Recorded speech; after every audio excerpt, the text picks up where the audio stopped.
My name is Brian Sullivan. I work nights as a security guard in an old warehouse off State Route 62, just outside Evansville, Indiana. If you're not looking for it, you will drive right past it.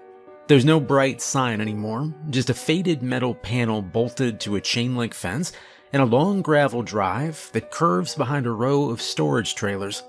The building sits back from the road like it's been trying to disappear for years. It used to be a regional distribution center. That's what the hiring manager told me. Now it's listed as overflow storage and freight consolidation, which means shipments come in, sit for a while, and sometimes leave again. Sometimes they don't. The place is massive. 40-foot ceilings, steel support beams thick as bridge columns, 24 loading docks along the south wall, rack storage that runs nearly to the sprinkler lines. If you stand in the central freight lane and look down its length, the far end fades into shadow even with the lights on. And I am the only guard on the night shift. My job is simple. Clock in at 10 p.m. on the dot, check the camera wall, walk in hourly patrol, scan the checkpoint tags mounted to the columns so the systems log my route, reset motion sensors if they false trigger, log anything unusual, stay until 6 a.m. when the day supervisor shows up. It pays better than most security work around here. There's a night differential. There's an isolation bonus. During the interview, the supervisor told me most people don't like working alone in a building that big. I told him it didn't bother me. And I needed the money, you know how it is. I left college during my third term, tuition kept climbing, and my mom's medical bills didn't slow down, so I picked up whatever work I could get. Day shifts were crowded, nights weren't.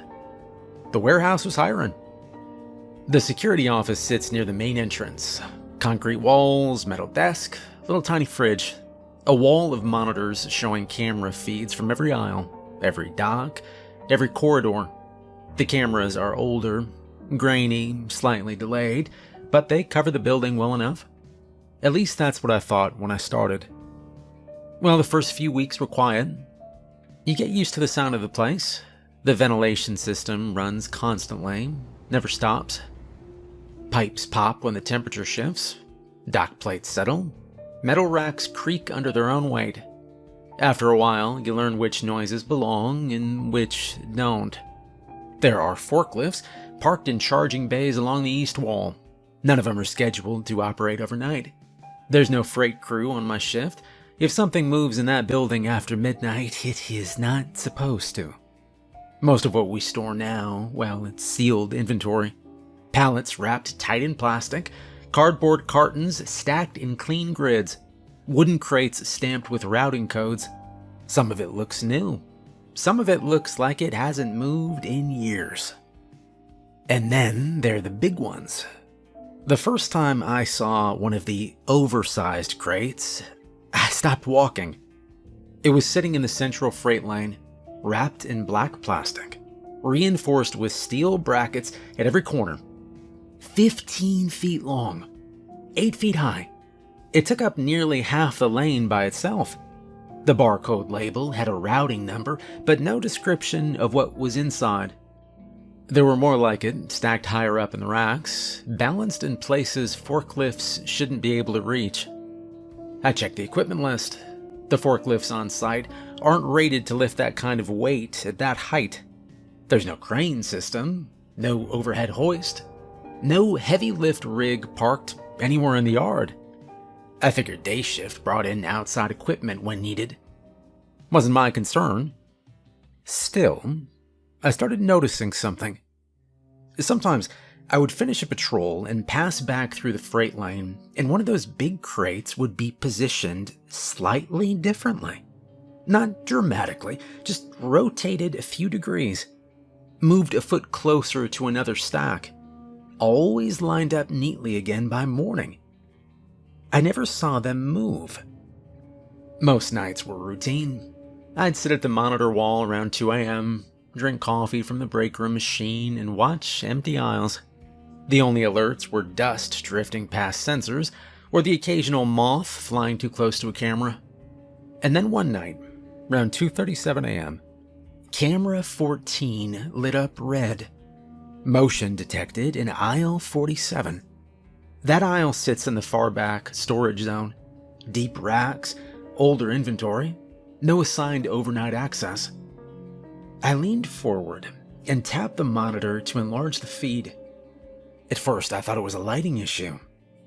And then I realized it wasn't. Something was standing in the aisle, and it was too tall to be a person. Story 1. The shape in aisle 47. Now, camera 14 covers aisle 47 from a fixed angle, mounted near the ceiling beam. Look straight down the center of the aisle, with racks on both sides, stacked almost to the sprinkler lines. That aisle holds older inventory, boxed small appliances, discontinued electronics, things that haven't moved in years. There's no reason for anyone to be back there at 2:37 in the morning. And right at that time, the motion indicator turned red. I enlarged the feed. First, I thought the camera had glitched. The lighting in that section isn't great. 2 of the overhead fixtures flicker occasionally, and the grainy resolution can smear shapes together if something passes too close to the lens. But this wasn't close to the lens. It was at the far end of the aisle. Something tall. Not wide, not bulky. Just tall and thin. Like a vertical line cutting through the shelving grid. I leaned closer to the monitor. The racks in that aisle rise to about 35 feet. The sprinkler pipes run a few feet below the ceiling. Whatever I was looking at reached nearly to those pipes. It didn't sway like plastic wrap. It didn't move like a hanging tarp. It just stood there. The shape shifted slightly. Not forward, just sideways. Just a subtle change in angle, like something adjusting its balance. I checked the timestamp to make sure the feed was live. 2:37:42 a.m. No forklift was scheduled. No maintenance crew was logged in. No patrol log showed I'd cleared that aisle less than 40 minutes earlier. I stood up from the desk. The protocol is simple when motion triggers in a restricted zone. You verify visually on camera. If it's unclear, you check in person. I grabbed my flashlight from the drawer and headed out of the security office. The warehouse feels different when you leave the monitor wall. The office hum fades, and the open space of the building presses in around you. The central freight lane stretched ahead, wide enough to fit a semi-trailer. The huge black-wrapped crates were still staged along the side, stacked neatly. Nothing unusual there.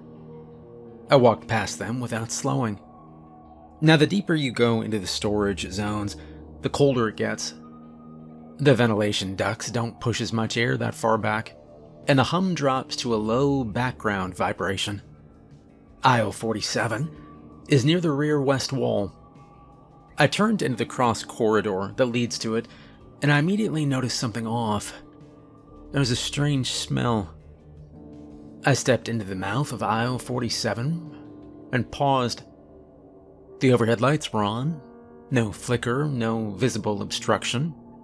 The far end looked empty. I walked in slowly, my boots echoing lightly against the concrete. Each rack column has a checkpoint tag mounted waist high. I scanned the one at the entrance out of habit, the device on my belt giving a quiet beep. Halfway down the aisle, I saw it. One of the lower pallets on the right side had been pushed inward. Not toppled or shattered, just pressed back hard enough that the front corner of the wooden base had cracked. The shrink wrap around the boxes stacked on it had split, and a loose sheet of plastic hung down like a curtain. I crouched and ran my hand along the floor. There was a long scrape mark across the concrete. Fresh, pale against the darker surface where dust usually settled. Something very heavy had been dragged. I stood and shined my flashlight toward the far end. And that's when I saw the shape again. It stood between 2 racks near the back wall. Even in person, it was hard to process. It was too tall to fit cleanly between the shelves. Its upper edge nearly touched the sprinkler line. It didn't have a clear outline like a person would. It was narrow, vertical, almost blending with a dark gap between stacked boxes. I took one step forward. The beam of my flashlight hit the lower racks first, then climbed upward. The shape shifted, just a fraction. Enough that I knew it wasn't shelving. It didn't rush me, it didn't make a sound. It simply leaned slightly to one side, as if adjusting its position behind the rack. I felt something tighten in my chest. There are moments when your body understands something before your brain catches up. My brain was still trying to categorize what I was seeing. Tall equipment? A misplaced beam? A stack of boxes at a strange angle? My body was already preparing to leave, and I took a step back. My heel slid across the concrete and bumped into something soft. I looked down. There was a dark streak on the floor where my boot had just passed. Looked wet, but not glossy like oil. Thicker. It trailed from the crushed pallet corner and ran several feet down the aisle. I didn't touch it. And when I looked up again, the shape was gone. The gap between the racks at the far end was empty. The shelves were still. I stood there for about another 10 seconds, listening. Nothing. No footsteps or breathing, no shifting of boxes. Just the distant ventilation hum. Well, I backed out of the aisle slowly, keeping my flashlight aimed down the center until I reached the entrance. Back in the corridor, I turned and walked briskly toward the security office. When I got inside, I locked the door and pulled up the playback for camera 14. I scrolled back to 2:37. The recording skipped from 2:36:58 to 2:38:03. A full minute missing. The system log displayed a small note, recording interruption, buffer reset. I checked the adjacent cameras covering the cross corridor. No one entered or exited aisle 47 during that time. I replayed the available footage twice. The motion indicator flashed. The frame showed the tall vertical shape, and then it cut forward in time. I leaned back in my chair and I stared at the monitors. Well, at 4 a.m. I ran another patrol, and I did not go into aisle 47. From the cross corridor, I could see part of it. The crushed pallet was still there. The split plastic wrap hung loosely. By the time the day supervisor arrived at 6 a.m., I'd written a short entry in the log. Motion detected aisle 47. Physical disturbance observed. Possible structural shift. Recommend inspection. I didn't describe the shape. I didn't know how to describe it. 2 days later, when I walked past that section again, half the aisle entrance had been blocked with newly stacked pallets. Clean, tightly wrapped, arranged like a wall. The crushed pallet was gone. The scrape mark had been scrubbed clean. Camera 14 was still active, but the angle had been adjusted slightly, so the far end of the aisle was no longer fully visible. I didn't mention it again. Aisle 47 is still on my patrol route. I just don't walk all the way down it anymore. Story 2. The dock that pushed back. The loading docks line the south wall of the warehouse. 24 bays, each with a rolling steel door, rubber bumpers, and a dock plate that bridges the gap between trailer and floor. During the day, it is loud back there. Engines idling, forklifts whining, radios going off. At night, it's empty. No trucks are scheduled between 10 p.m. and 6 a.m. The system shows all dock doors sealed and chained from the inside. The exterior yard is fenced with a locked gate. If something moves at a dock overnight, it's either an animal or a malfunction. At 3:11 a.m., Dock 6 triggered. The alert popped up on the monitor wall. Unauthorized door movement. I enlarged the camera feed. Door 6 looked normal at first. The rolling door was down. The rubber bumpers were in place. No headlights outside. No trailer backed in. And then the bottom edge of the door lifted. Not high, maybe an inch. It dropped. Lifted again. The steel flexed slightly in the middle, like pressure was being applied from underneath. I checked the exterior camera covering the yard. Empty. No truck, no vehicle lights on the access road. I checked the access log. No badge scan, no code entry. The door lifted again. This time it stayed up for 2 full seconds before settling back down. I stood up from the desk. The rule for dock alarms is simple. Verify visually. If it's mechanical, reset. If it's unauthorized access, call it in. I grabbed my flashlight and headed down the central freight lane toward the dock corridor. The air near the docks always smells faintly like oil and rubber. The concrete there is smoother from years of pallet traffic. The overhead lights are spaced farther apart, leaving darker pockets between bays. As I approached Dock 6, I could hear a faint metallic creak. The bottom edge of the rolling door was lifting again. Slowly. Just enough to create a narrow black gap between steel and concrete. And then it dropped. I stopped about 20 feet away. There was no sound of an engine outside. No voices. No wind strong enough to cause that kind of movement. The door lifted again.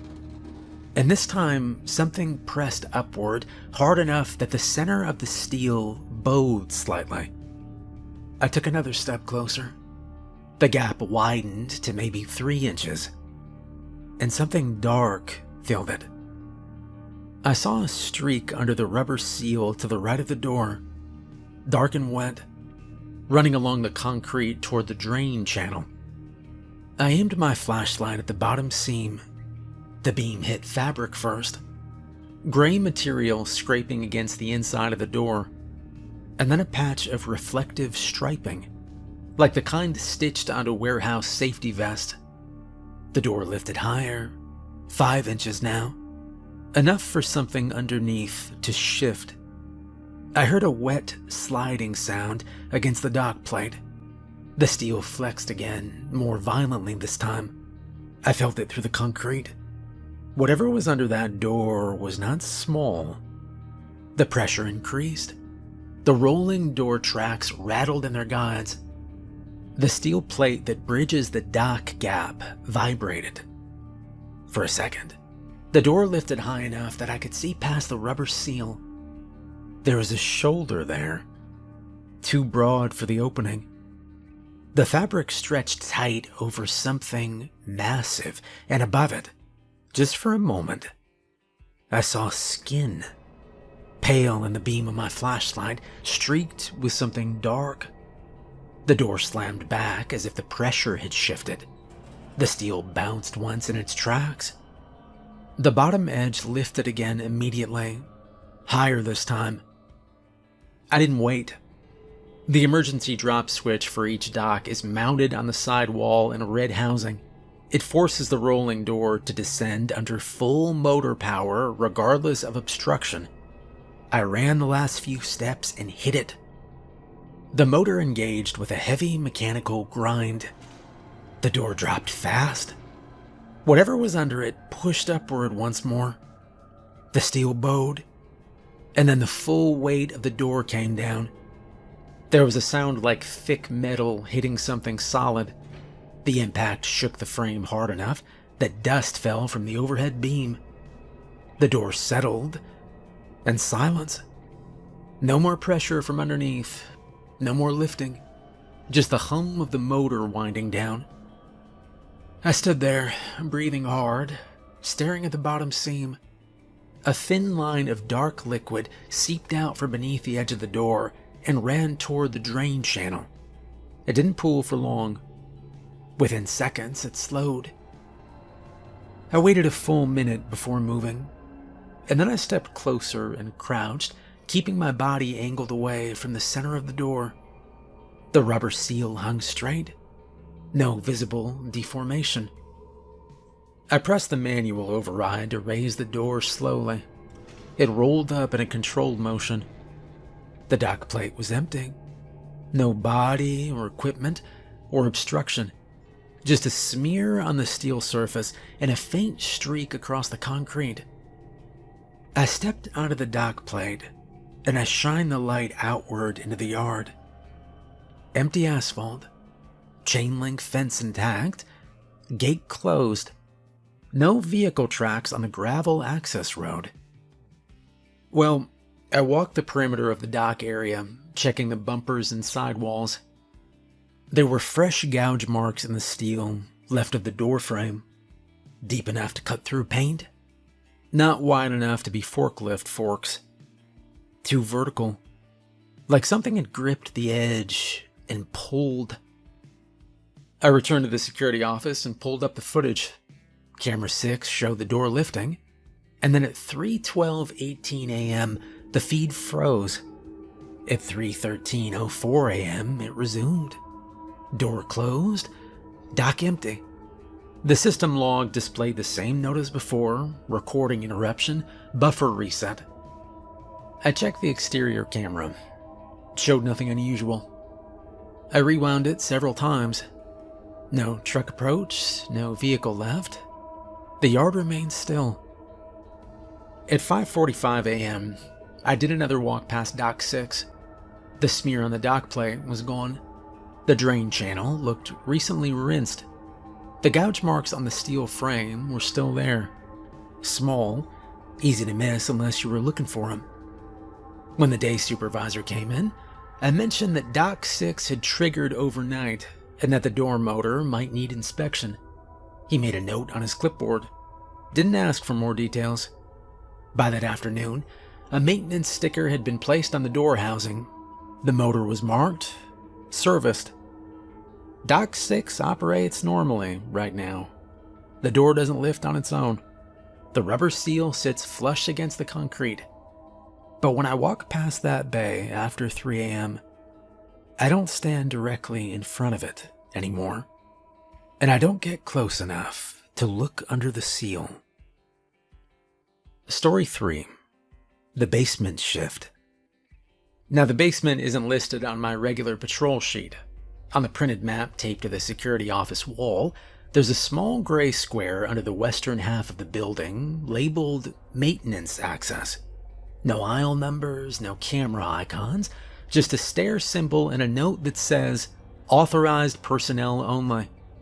My badge worked on the stairwell door the first few weeks I was there. I tested it once out of curiosity during a routine patrol, just to see what it led to. The door unlocked with a soft click, but I didn't go down. The air that drifted up that stairwell smelled different, like old pipes and standing water. I let the door close and kept walking. The night I went down there, it wasn't planned. It was 2:58 a.m. when a motion alert flashed on the monitor wall. The alert box read, Sub-level corridor, movement detected. I hadn't seen that zone light up before. The camera feed was active, but the image was darker than the others. The lens looked older, like it hadn't been cleaned in years. The frame showed a narrow hallway lined with exposed pipes and concrete walls. The lights down there were dim, yellowed, and for a few seconds nothing moved. And then something passed through the far end of the corridor. Not fast or blurred, just a figure crossing from left to right. I leaned closer to the monitor. The movement had the shape of a person, upright, 2 arms, 2 legs.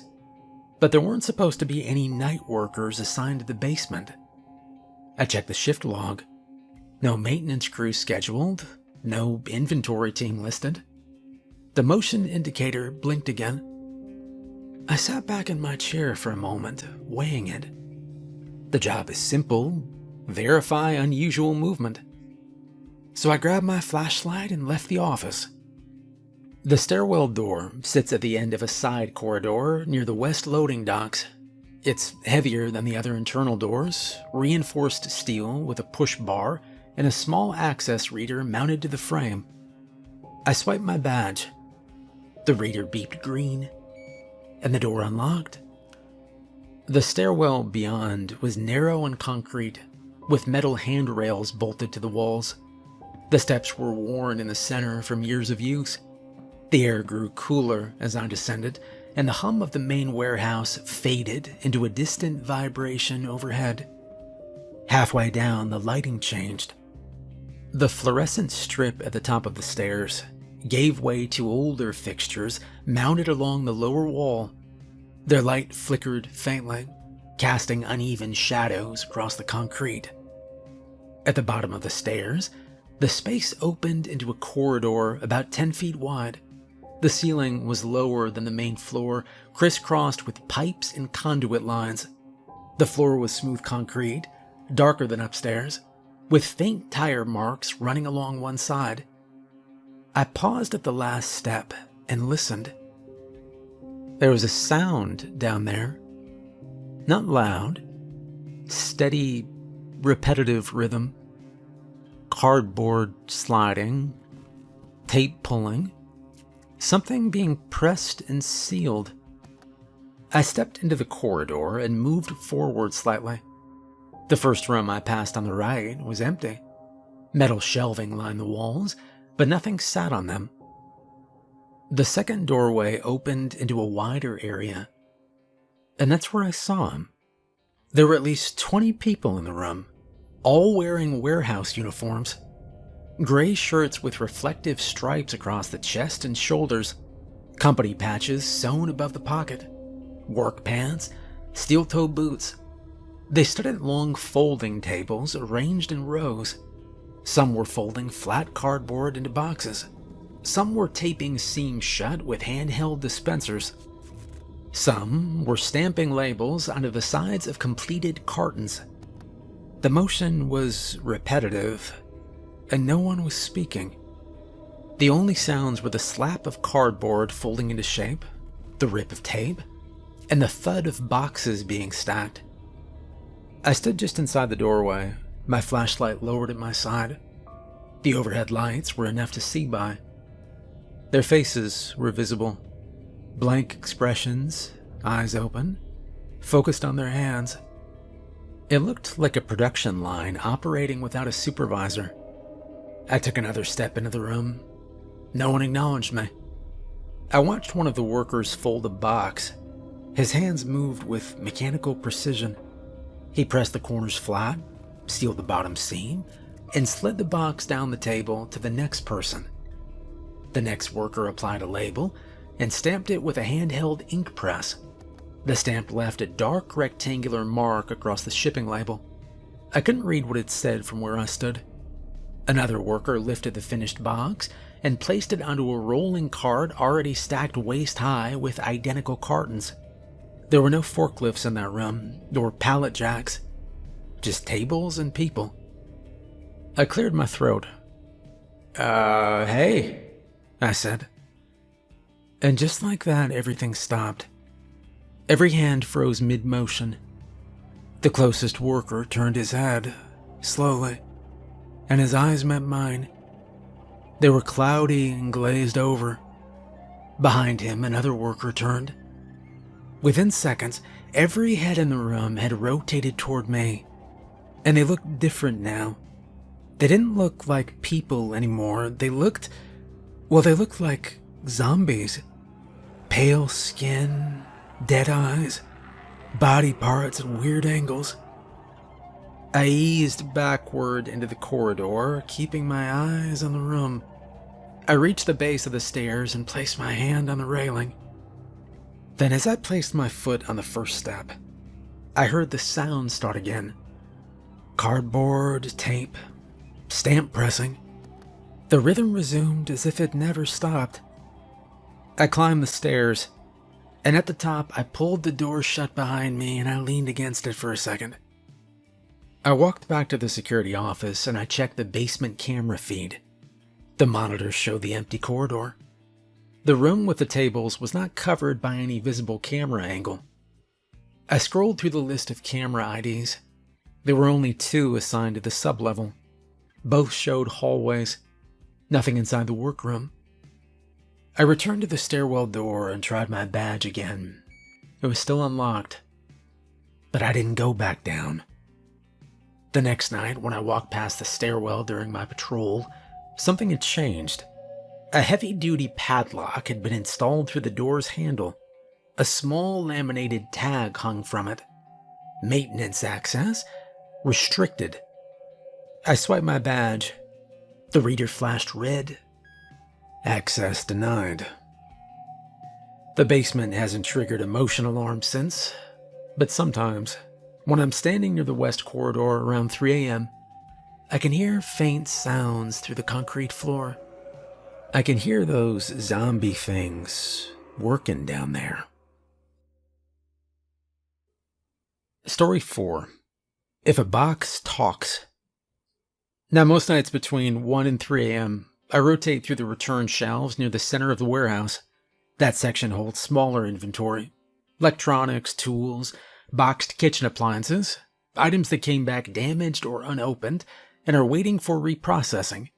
It's quieter there than the freight line. The racks aren't as tall, the lighting is brighter. That night had been routine. No dock alarms, no motion alerts. The basement stayed quiet.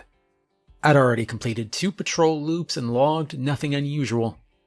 I was restacking a shelf labeled RMA Hold when I heard it. Hey. It sounded close, like somebody speaking over my shoulder. I turned around immediately. The aisle was empty. I stepped into the cross corridor and checked both directions. Nothing. No footsteps fading away, no movement between racks. I went back to the shelf and continued scanning labels. 10 seconds later, I heard it again. Hey, you. I froze this time. The sound came from lower down. I crouched slowly and turned toward the source. On the second rack from a floor sat a medium-sized cardboard box. Standard brown, roughly 2 feet long, maybe 18 inches tall. White shipping label on one side, clear packing tape sealing the top seam. The box was intact. The label was printed with a routing barcode and a warehouse return code. No visible damage. Hey, down here. The voice came from inside the box. For a moment, my brain tried to explain it away. And then I leaned closer. The box shifted slightly. I know you can hear me, the voice said. The cardboard flexed again. A small indentation formed along the top panel, then smoothed out. There was no tearing or ripping. The tape remained sealed. My first instinct was to respond, to say something simple like, "Who's there?" But something stopped me. Weeks earlier, during a break, one of the forklift operators from day shift had mentioned something offhand. We'd been standing near the vending machines talking about inventory miscounts. He'd laughed and said, if you ever hear something in a sealed package, don't answer it. I'd assumed he was joking. The voice inside the box spoke again. Oh, come on, man, it's tight in here. The cardboard creaked faintly. The shelf above it vibrated once, lightly, as if the weight had shifted inside. I straightened slowly, but didn't step away. The warehouse around me remained still. No other movement or alarms, just the low hum of ventilation. Come on, just cut the tape, the voice said. The tape seam along the top panel lifted slightly in the center, bowing upward from pressure underneath. Not enough to split. I checked the label. The return code indicated small appliance. The description line was abbreviated and generic. There was no listed hazardous content. No live freight indicator. The box shifted again. This time, the entire structure moved forward about half an inch, scraping softly against the metal rack. Please? The word lingered longer than the others. I took a step back. The box remained in place. The top panel bulged once more, harder this time, pushing against the tape from beneath. The tape stretched but didn't snap. "I can't breathe in here." I backed up another step. The warehouse lights above flickered once and steadied. I turned and walked toward the end of the aisle, but the voice followed. "Hey, don't walk away from me. Just open it." I kept moving. When I reached the cross corridor, the voice stopped. No fading echo or last word, just silence. I returned to the security office and checked the camera feed covering that aisle. The box sat exactly where I'd left it, still and unmoving. The tape seam looked flat from that angle. I rewound the footage 5 minutes. The feed showed me crouching near the shelf. It did not show the box shifting or the cardboard flexing. From the camera's perspective, I was kneeling in front of an ordinary sealed package. I let the footage run forward. At 3:22 a.m., after I'd returned to the office, something changed. The box trembled once. Then it slid backward, deeper into the shelf shadow, just disappearing into the darkness. Nobody entered the aisle, no forklift moved, no alarm triggered. At 4:10 a.m., I walked back to the shelf in person, and the box was gone. The space it had occupied was empty. I checked the inventory log. The item associated with that barcode still showed as awaiting inspection.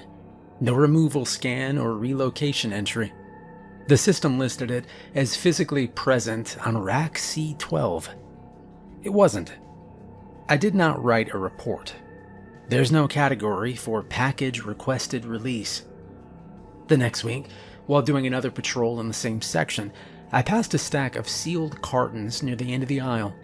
One of them shifted slightly as I walked by, just a fraction of an inch. I didn't slow down.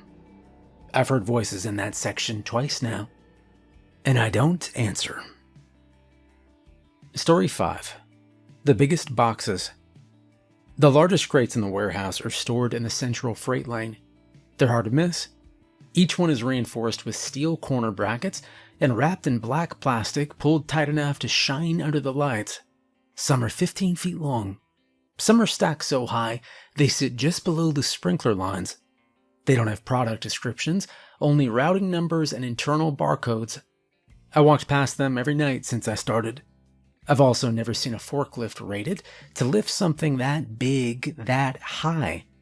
There's no crane system in the building, no overhead hoist, no heavy rig parked in the yard. Day shift doesn't have the manpower for that kind of movement either. I've checked the equipment list. Nothing on site explains how those crates got positioned where they are. Well, I stopped thinking about it after a while. And then one night, just after 3 a.m., the building changed. The ventilation system dropped to a lower hum. The overhead lights in the freight lane dimmed slightly, not enough to shut off, but enough that the shadows deepened between the stacks. The cameras remained active, but the image quality on the freight lane feeds developed a faint static ripple. I stepped out of the security office and into the lane to see if a breaker had tripped. The air felt different. I just reached the midpoint of the lane when I heard it. A slow, measured footstep. Not a scuff or scrape. A full step, heavy enough that I felt a faint vibration through the concrete. Another step followed.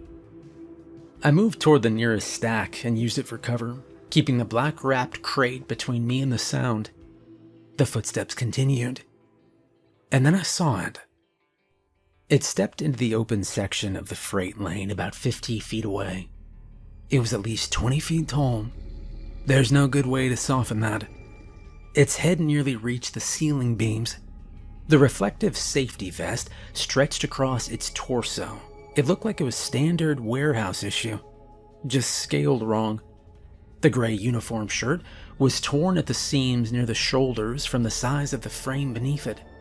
A company badge hung from a clip near its chest, small against the width of it. It was carrying one of the massive crates. Both hands wrapped around the sides of it, as if it weighed nothing. The crate that had taken up half the lane earlier that evening was now lifted cleanly off the ground, balanced in its grip. The creature moved carefully. It walked the crate to the far end of the lane and set it down with precise alignment next to two others. The concrete gave a low thud when the weight settled, but the stack remained steady. Under the warehouse lights, I could see dark streaks running from its mouth down the front of its uniform. The blood wasn't splashed wildly. It dripped slowly, leaving narrow lines across the gray fabric before hitting the floor. It didn't wipe it away. It turned and walked back toward another crate. Each step was measured. It adjusted its shoulders slightly to avoid hitting a ceiling beam, bending just enough to clear it without looking up. It knew the space. When it reached the next crate, it crouched slightly and gripped the steel brackets. The crate rose smoothly in its hands. I stayed still behind the stack. My flashlight remained off. The creature turned, carrying the crate past my position, and from that distance I could see more detail. It walked within 30 feet of me, and then it paused. After a few seconds, it shifted its grip on the crate and continued walking. It set the crate down alongside the others, aligning the edges with deliberate care. And then I heard another set of steps, heavier than a forklift, lighter than the first. From further back in the lane, a second figure emerged, shorter than the first, but still towering well above the racks, maybe 15 feet tall. It wore the same uniform style, gray shirt, reflective vest, company badge clipped at the chest. It carried a crate that would have required multiple forklifts to move during the day. They did not acknowledge each other. They moved with efficiency, stacking, adjusting, arranging, working. I stayed behind the pallet stack and watched for several minutes. They just worked. When the first one passed my position again, it didn't look at me this time. It stepped around a support column and continued deeper into the lane. After a while, the ventilation hum began to rise back to its normal level. The overhead lights brightened slightly. The static ripple on the camera feed disappeared, and the footsteps faded. I stepped out from behind the stack. The crates were aligned neatly, tighter than I'd ever seen them. The floor beneath them was clean. No visible blood, no scrape marks, no signs of disturbance. The shift ended at 6 a.m. as usual. Day shift arrived, forklift started up, radios crackled. Nobody commented on the rearranged freight. Nobody questioned how the heaviest crates in the building had moved overnight. I walked past the freight lane one last time before clocking out, and the stacks were perfectly organized. The oversized crates that never made sense to me were now positioned perfectly against the far wall, and I understand now how they got there. Well, I still work here. Nothing dramatic happened after that night in the freight lane. I didn't quit. I didn't call the police. I didn't try to record anything on my phone. There's no part of me that thinks that would have helped. A few days after I saw the giants moving the crates, I scheduled a short meeting with my supervisor. I didn't describe everything in detail. I didn't talk about the giants or the basement zombies or anything much. I just told him that there was a heavy movement in the freight lane between 3 and 4 a.m., and that it wasn't forklifts. He listened without interrupting. He didn't look surprised. When I finished, he asked just one question. "So did anything interfere with your post?" I told him no. He nodded once and closed the folder in front of me. The meeting lasted less than 5 minutes. The next pay period, my direct deposit was 20% higher. There was no memo explaining it, no official promotion, just an adjustment to my hourly rate and an updated contract reflecting expanded night responsibilities. My patrol sheet changed too. Aisle 47 is no longer part of my required route after 2 a.m. The basement access to the zombies was permanently removed from my badge. Between 3 and 4 a.m., The freight lane is marked restricted transit. I don't cross it unless there's an emergency. And Dock 6 has not lifted on its own again. The return shelves have stayed quiet. I've heard a box shift once or twice, but nobody in a box has spoken to me since. Some nights around 3:15, I watch the freight lane cameras without enlarging the image. The feed flickers slightly during that hour. The stacks sometimes adjust by a few inches between frames. But by 4 a.m., everything looks clean and aligned. If I stay in the office and don't interfere, nothing comes near me. That's the pattern I've learned. There are things in that building that aren't part of the employee handbook. There are workers downstairs who don't clock in. There are oversized crates that get moved by giants. There are shapes in certain aisles that don't show up clearly on camera. But the building runs. The shipments go out. The checks clear every 2 weeks. I scan my checkpoints. I log my patrols. I don't answer voices from sealed boxes. I don't stand in front of dock doors when they move. I don't go into the freight lane between 3 and 4 a.m. As long as I do that, the job stays quiet. I've worked worse places. I've worked places where the stress came from people. Supervisors checking every move, co-workers creating problems just to break boredom. Endless noise, endless small talk. Now there are real monsters here, but they don't gossip. They don't hover. They don't start drama. They just work. And I like that.